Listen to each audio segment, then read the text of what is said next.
Hello everyone, स्वागत है आप सभी का एग्री टाइम के यूट्यूब चैनल में। दोस्तों, जैसे कि हमने पिछले पार्ट में बात किया था 50 क्वेश्चन की एग्रीकल्चर ट्रेनिंग पेपर की। आज हम इसका सेकंड पार्ट लेके आए हैं जिसमें हम 50 क्वेश्चन फिर सॉल्व करेंगे, जिसमें जो 20 क्वेश्चन रहेंगे वो आपके एग्रीकल्चर के रहेंगे और जो 30 क्वेश्चन रहेंगे वो आपका जनरली जो 5 सब्जेक्ट मैंने फर्स्ट जो पार्ट है उसमें बताया था आपको कि रीजनिंग के होंगे, इंग्लिश के होंगे, तो उन सभी को हम डिस्कस करने वाले हैं। ठीक है, तो सबसे पहले अपन 61 नंबर जो क्वेश्चन है इसकी बात करते हैं। गाढ़ गोभी का खाने वाला भाग कौन सा है? तो परिवर्तित तना को हम गाढ़ गोभी के खाते हैं। जो नॉल होता है ना उसका परिवर्तित तना को खाते हैं। ऑप्शन 3 वाला इसका राइट आंसर। सेकेंड है 62 नंबर क्वेश्चन। प्याज के मुख्य फसल का बीज दर कितना होता है? प्याज का सीड रेट पूछा गया है, ओनियन का प्रति हेक्टेयर। सो इसका आंसर ऑप्शन 2 5 से 60 केजी। इसके बाद 63 नंबर का क्वेश्चन। बनारसी कड़ाका प्रजाति है। बनारसी कड़ाका किसकी प्रजाति है? केला की, बैगन की, लौकी की या फिर बेर की? सो इसका जो आंसर है वो है ऑप्शन 4 बेर की। ठीक है, बेर की वैरायटी है बनारसी कड़ाका। 64 number question. केले के लिए प्रति पौधा नाइट्रोजन कितना चाहिए होता है? नाइट्रोजन की कितनी आवश्यकता होती है केले के लिए? प्रति पौधा पूछा जा रहा है, ना कि प्रति हेक्टेयर। ठीक है, तो इसका जो आंसर लिया गया था वो लिया गया था 200 ग्राम। ठीक है, आगे बात करें अपन अर्का हरित किसकी किस्म है? सो जो अर्का हरित है ये करेला की किस्म है, बीटर गार्ड की किस्म है। 66 नंबर क्वेश्चन। बनाना स्वीट किसकी वैरायटी है, प्रजाति है? इसका आंसर लिया गया था सेब की। ठीक है, सेब की वैरायटी है जो बनाना स्वीट है ये, और इम्पोर्टेंट वैरायटी है एप्पल से रिलेटेड। 67 नंबर क्वेश्चन में पूछा गया था कि उत्तर भारत में खरबूजा बोने का उपयुक्त समय कौन सा है?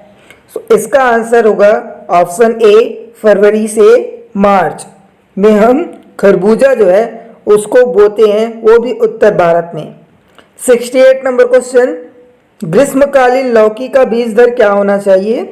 ग्रीष्मकालीन जो लौकी होती है उसका जो बीज दर लिया जाता है प्रति हेक्टेयर केजी वो लिया जाता है 4 से 5 केजी। 69 number question. गाजर का वानस्पतिक कुल है। गाजर का वानस्पतिक कुल है। गाजर का जो वानस्पतिक कुल है वो है अम्बेलिफेसी। ये लिया गया था मॉडल आंसर में। इसके बाद 70 नंबर क्वेश्चन 70 नंबर का। शलजम का उपज औसत प्रति हेक्टेयर कितना होता है? शलजम का उपज औसत प्रति हेक्टेयर कितना होता है?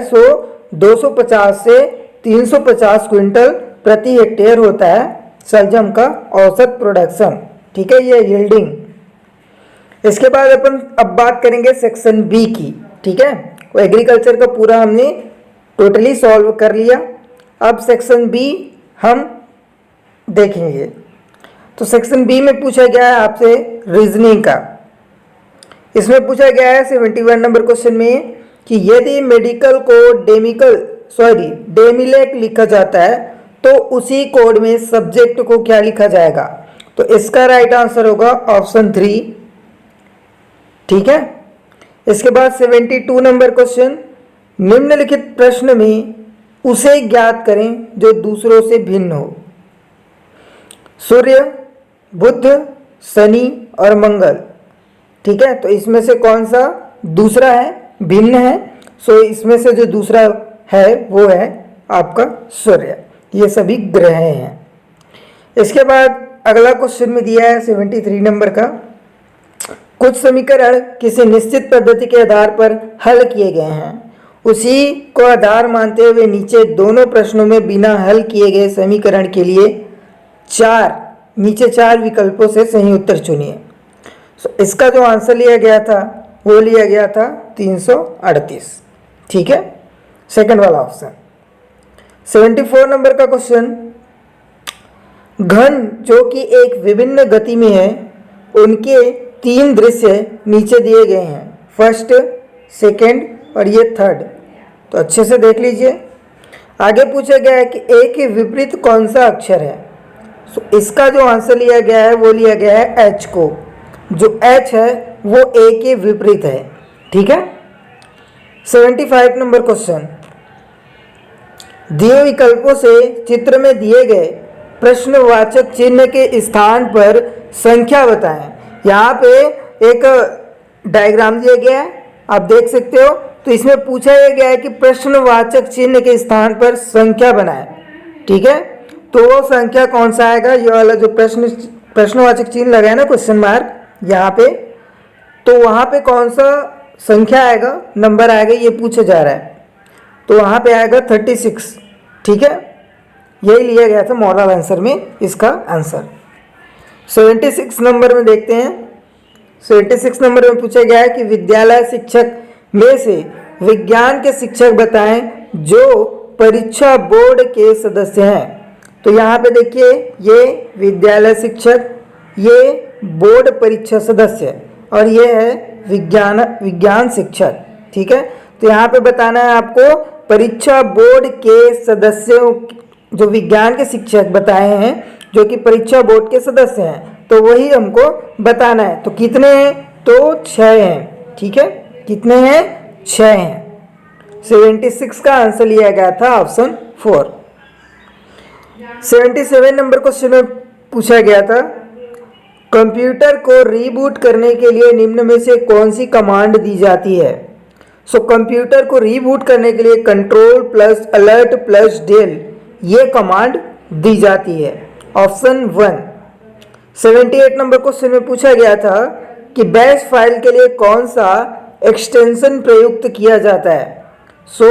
बैश फाइल के लिए ऑब्जेक्ट ओबीजे का प्रयोग किया जाता है। ठीक है, सॉरी ओबीजे नहीं किया जाएगा, ये वाला जो ऑप्शन है ऑप्शन 4 BAT ये किया जाएगा। ठीक है, इसके बाद 79 नंबर क्वेश्चन है, हाफ वाइट को जाना जाता है और किस नाम से। हाफ वाइट को निब्बल के रूप में जाना जाता है, या निब्बल के नाम से भी जाना जाता है। 80 नंबर का क्वेश्चन जो है, 80 नंबर का वो है कि किसी सेल में आज की तारीख दर्ज करने के लिए आप क्या दबाते हैं। किसी सेल में आज की तारीख दर्ज करने के लिए क्या दबाते हैं, ये पूछा जा रहा है। और आज की तारीख जो दर्ज करनी है उसके लिए हम control plus shift plus colon दबाते हैं। ठीक है, ये लिया गया था मॉडल आंसर में इसका आंसर। इसके बाद 81 नंबर क्वेश्चन, एक शिफ्ट पंजी है। जो एक शिफ्ट पंजी है इसका आंसर लिया गया था मॉडल आंसर में अनुक्रमित अनुभ्रमित स्मृति। ठीक है, यहाँ पे अच्छे से आप देख लीजिए, अनुक्रमित अभिभूमित स्मृति एक शिफ्ट पंजी है। उसका जो आंसर लिया गया था वो सेकंड वाले ऑप्शन को लिया गया था। 82 नंबर के क्वेश्चन में पूछा गया था कि संकलात्मक रूप से केंद्रीय संसाधन एकक CPU की परिपक्वता 2 प्रमुख उप एककों में उपविभाजित किया जा सकता है। निम्न एककों में से कौन सा एक वांछित अंक गणित तथा तुलनात्मक प्रचंड करेगा, प्रयुक्त करेगा या प्रचंड करेगा, प्रचलन है वो। ठीक है, प्रचलन करेगा। इसका जो आंसर लिया गया था वो लिया गया था ALU। अगर आपको ये वाला समझ में नहीं आ रहा है हिंदी वाला, तो आप यहाँ पे इंग्लिश भी पढ़ सकते हो। 83 नंबर क्वेश्चन में पूछा गया था 1085 किताबें एक कार्टून में पैक किया जा सकता है। यदि कार्टून संख्या 90 है तो सभी कार्टून को पैक करने के लिए कितनी किताबों की आवश्यकता पड़ेगी। इसका आंसर लिया गया था 97,650, ऑप्शन 4। 84 नंबर क्वेश्चन, आयत का क्षेत्रफल क्या हो जाएगा यदि इसकी लंबाई दुगनी एवं चौड़ाई तिगुनी कर दी जाए। इसका आंसर लिया गया था पुरानी आयत के क्षेत्रफल का 6 गुना ज़्यादा हो जाएगा। ठीक है, ऑप्शन 4। 85 नंबर क्वेश्चन की बात करें तो 85 नंबर क्वेश्चन में पूछा गया था, एक किसान ने 2400 रुपये 12% की दर से उधार लिया। 2/1/2 वर्ष के अंत में 1200 रुपये एवं एक गाय देकर उसने अपना हिसाब चुकता किया। गाय की कीमत क्या थी? सो गाय की जो कीमत थी वो थी 1920 रुपये। ऑप्शन 3। 86 नंबर क्वेश्चन में पूछा गया था कि एक कस्बे की जनसंख्या का 55% पुरुष है, यदि कुल जनसंख्या 64,100 है तो महिलाओं की जनसंख्या क्या होगी? और ऑप्शन में ही दिए थे जो कि आपके स्क्रीन पर दिख रहे हैं। सो इसमें जो मॉडल आंसर में जो आंसर लिया गया था वो लिया गया था 28,845। तो क्वेश्चन पूछा गया था कि एक कस्बे की जनसंख्या 55% है और उसमें 55% में पुरुष हैं। यदि कुल जनसंख्या जो है वो 64,100 है तो महिलाएं जो हैं उनकी संख्या होगी 28,845। बाकी सभी पुरुषे हैं। ठीक है। इसके बाद 87 नंबर क्वेश्चन में पूछा गया था ए एवं बी की आय का अनुपात 3:2 है, 3:2 है, एवं उनके खर्चों का अनुपात 5:3, 5:3 है। यदि प्रत्येक 1,000 रुपये की बचत करते हैं तो ए की आमदनी कितनी होगी? सो मॉडल आंसर में इसका आंसर लिया गया था 6,000। ठीक है। ए की आमदनी कितनी होगी? 6,000। 88 नंबर क्वेश्चन में पूछा गया था कि 5,625 प्लस 75 प्लस VX इक्वल 96, ठीक है, का मान ज्ञात करें। तो इसका मॉडल आंसर में आंसर लिया गया था 441। ठीक है। जब आप इसको सॉल्व करोगे तो आपका जो आंसर है वो इतना आएगा। आगे देखते हैं 89 नंबर क्वेश्चन, और इसमें पूछा गया था भारत के उपराष्ट्रपति के चुनाव हेतु उम्र का अर्थ मानदंड क्या है? 35 वर्ष की आयु पूर्ण होनी चाहिए तभी वो उपराष्ट्रपति के चुनाव हेतु खड़ा हो सकता है। ठीक है। यह मानदंड वही है, 35 वर्ष आयु पूर्ण होनी चाहिए। इसके बाद 90 नंबर क्वेश्चन में 90 नंबर क्वेश्चन में पूछा गया था कि निम्नलिखित में से कौन सा कालिदास द्वारा नहीं लिखा गया है? ऐसा जो कालिदास है ना उनके द्वारा नहीं लिखा गया ये पूछा जा रहा था। कुमार संभवम है, लघु जातकम है, मेघदूत है और रघुवंशम है। सो इसका जो आंसर लिया गया था वो लिया गया था लघु जातकम। ठीक है। ऑप्शन 2। 91 नंबर क्वेश्चन में पूछा गया था पद तेजड़िया तथा मंदड़िया किससे संबंधित है? सो इसका जो आंसर था वो था शेयर बाजार। शेयर बाजार से संबंधित है जो तेजड़िया है और जो मंदड़िया है वो। 92 नंबर क्वेश्चन में पूछा गया था कि हाल ही में किन 2 खिलाड़ियों को पद्म भूषण पुरस्कार दिया गया था? सो इसका आंसर MS धोनी और सोमदेव देवारमन ये थे। ठीक है। इन दोनों को पद्म भूषण पुरस्कार दिया गया था। ठीक है। आगे बात करें 93 नंबर क्वेश्चन की, तो ये यहाँ पे दिखाई नहीं दे रहा है, उसको स्किप करते हैं। ठीक है। अब वो दिखाई नहीं दे रहा है तो उसको क्या कर सकते हैं। 94 नंबर क्वेश्चन में पूछा गया था कि रोवर्स कप किससे संबंधित है? जो रोवर्स कप है ना वो किससे संबंधित है? सो इसका आंसर लिया गया था फुटबॉल। जो रोवर्स कप है वो फुटबॉल से संबंधित है। अब आगे बात करते हैं अपन जनरल इंग्लिश के क्वेश्चंस की। इसमें फर्स्ट 95 नंबर क्वेश्चन में जनरल इंग्लिश का पहला क्वेश्चन है फिल इन द ब्लैंक। आपको fill in the blank solve करने हैं। So this man who is standing there is Mohan's uncle. So यहाँ पे क्या आएगा? तो यहाँ पे आएगा a. 96 find the correctly spelled word. So इसका आंसर आएगा अटेंशन। ठीक है।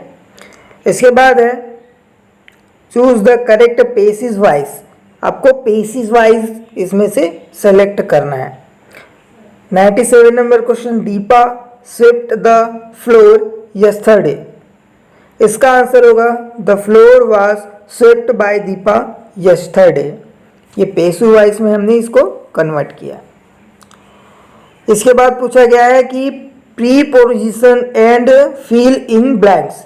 प्रीपोजिशन और हमको क्या करना है, फिल करना है जो खाली है, ठीक है। तो यहाँ पे 98 नंबर क्वेश्चन पूछा है कि Ram killed the snake dash a stone. इसका आंसर आएगा बाई, ठीक है, क्या आएगा, by. Ram killed the snake by a stone. 99 number question में क्या करना है, चूज द करेक्ट प्रीपोजिशन, मतलब कि इसमें भी हमको प्रीपोजिशन चुनना है। इसमें 99 क्वेश्चन में ही इज सरप्राइज डेस मी, सो इसका आंसर आएगा फ्रॉम, क्या आएगा, फ्रॉम। मॉडल आंसर में लिया गया था from.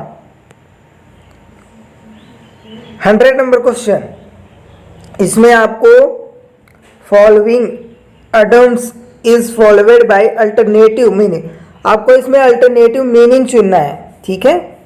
A storm in a teacup, इसका आंसर होगा much excitement over something trivial, ये इसका राइट आंसर होगा 100 नंबर क्वेश्चन का, ठीक है। तो इस तरीके से हमने पूरा सॉल्व कर लिया एग्रीकल्चर ट्रेनिंग का पेपर। तो आपने देख लिया होगा कि कितने सिंपल क्वेश्चन आते हैं। अगर थोड़ा बहुत, अगर आप जो 6 सब्जेक्ट हमने बताया आपको, रीजनिंग हो गया, जनरल इंग्लिश हो गया, इसी तरीके से, तो इन सभी का अगर तैयारी कर लेते हैं अच्छे से आप, तो आसानी से आप जो एग्रीकल्चर ट्रेनिंग है उसमें अच्छे से मार्क्स गेन कर सकते हैं। तो तैयारी बनाए रखिए अपनी। हम आपके लिए जल्द मॉक टेस्ट प्रोवाइड करेंगे। जिस प्रकार आप अभी agriculture live test, question bank attend कर रहे हैं, ठीक उसी प्रकार आपके लिए हम एग्रीकल्चर ट्रेनिंग जो है और NSCL जो है, इसके लिए मॉक टेस्ट प्रोवाइड कराएंगे, ठीक है। तो वीडियो अच्छी लगी होगी तो वीडियो को लाइक कीजिएगा। चैनल पर पहली बार आए हैं तो चैनल को सब्सक्राइब करके ही जाइएगा। धन्यवाद।